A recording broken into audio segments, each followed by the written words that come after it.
put the motion. All those in favour say aye. Aye. Opposed? That's carried. Item 10, this is another report to receive the report on the Waste Minimisation and Management Plan. Moved by Councillor Scandrett. And, well, we might get you to the table just in case.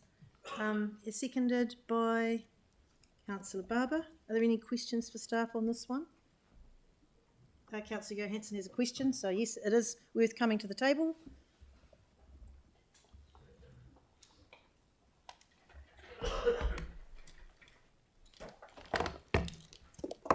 Welcome. Hello. Hi. Thank you. Yeah, thank you for the work that you guys are looking to do on this. I'm just wondering, how do we have input at a governance level to get things looked at? So, as in, how do the elected members have input? Yeah. So, as per the process, we'll be needing to consult with elected members. So, the previous plan, there were workshops held, and we'll be following that process, and we'll also be going to all of the community boards as well. Right, cool. So if we want specific issues looked at in terms of waste recovery, there'll be an opportunity for us to provide that to you? Yes, yeah, and we would anticipate that there are a few specific issues that elected members are quite interested in, so there will definitely be a forum for those to be discussed and worked out in workshop format. Great. And just, will this look at glass recovery? That would definitely be encompassed. Yeah, so the glass recovery will be included. So we look at all the material types, all the service types. So yeah, glass will be included, yeah. Great, thank you. So this piece of work takes, was it 2 years? And you have to do it every 6 years? Yes, yeah, so we're just approaching the 4-year mark. Ministry for the Environment advised 17 to 18 months plus several months for planning. So we are giving ourselves quite a lot of time because we have a lot of big projects coming up as well. So all this legislative stuff we have to conform to, that it makes a lot of work for the organisation, doesn't it? But I mean, this is a good thing to do because we get the data and we know where we're at with our waste minimisation. And of course it reflects on the levy as well, doesn't it? Yes, it's a requirement of us continuing to receive the waste levy. Yeah. Councillor Kura? Yeah, so just questions around the levy. Is the levy working? Is it getting the outcome that it was intended to get? And are there any negative outcomes, i.e. fly tipping and stuff like that? There have been a lot of queries around that. So the levy is currently $60 a tonne for Class 1 landfills, and it will go up to $75 a tonne by July 2026.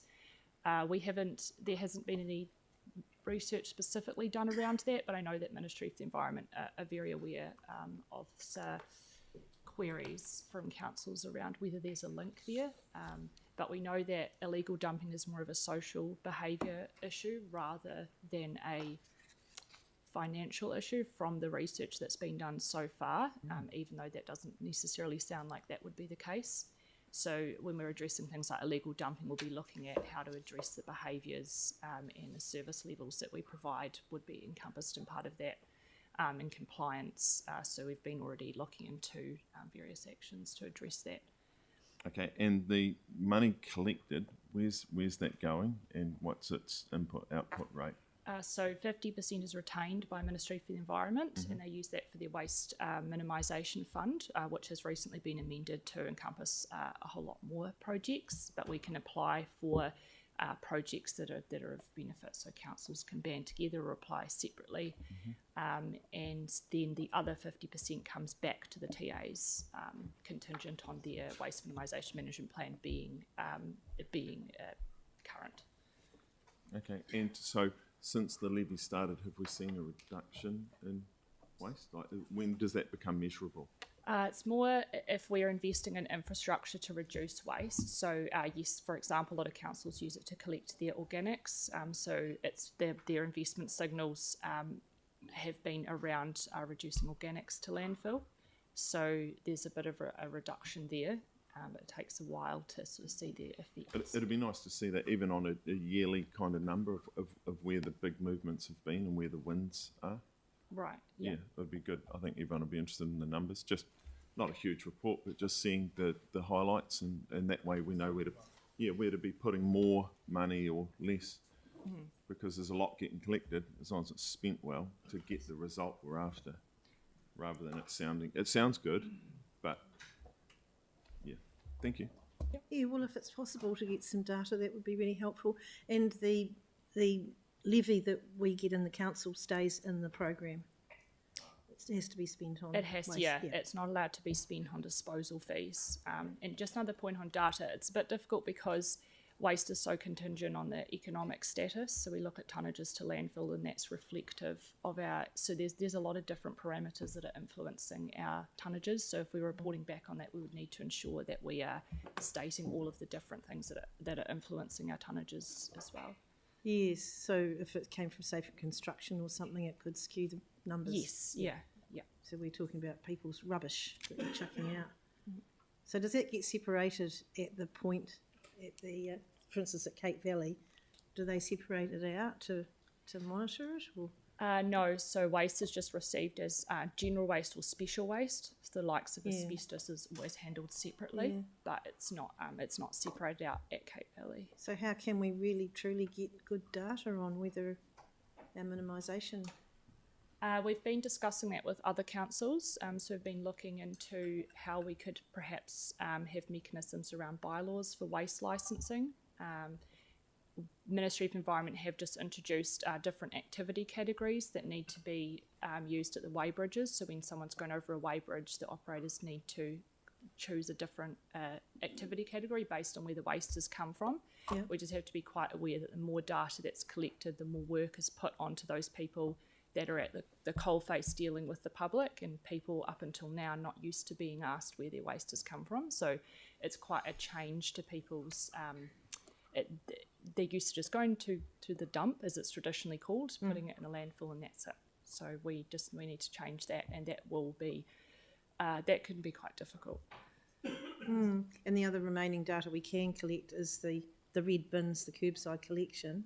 If the I assume we weigh that. Do they weigh all that, or is it just calculated on the number of bins that go out? Yes, so it's weighed, but as part of the preliminary review of the waste minimisation management plan, we do a waste assessment, and part of that is the solid waste analysis project, I guess you call it. So that's where we break down, we have a look into what is coming in from our curbside bins and what's going into our pits at the transfer stations. And what and how much? Yeah, so percentages of what could have been recovered, and then percentages of what is currently classed as waste. Wow, so that's interesting. Councillor Kewen. Yeah, it is, and we could probably dig in this for a while. So if we could get a briefing sometime in the next 6 months on the whole waste minimisation, where we've been, where we're at, and where we're going, because I mean there's so much change right now, and there's a lot of money being collected, which means there's a lot of opportunity. So a briefing, one of our briefing sessions, I think would be really handy on this, because rubbish is our core business, and it, you know, so much opportunity. It'd be good to know. Thank you. Yep, no, that's a good thing. Is that possible, Chief Executive? Yeah, we've made a note. Here we go. Just to note, the waste assessment will encompass, that's the work that the waste assessment is, and that needs to go to council, and we also need to discuss it with the local medical officer of health to sign off and provide feedback on. Right, so, but that's in the end of the 2 years? No, so that will be within the next 6 month period. Okay, so should we do it after that? Yeah, lovely. Any other questions? So you can see there's a good interest in it, which is healthy. So it's been moved and seconded, has it? Yes. So any discussion? No? All those in favour say aye. Aye. Opposed? That's carried. Thank you. So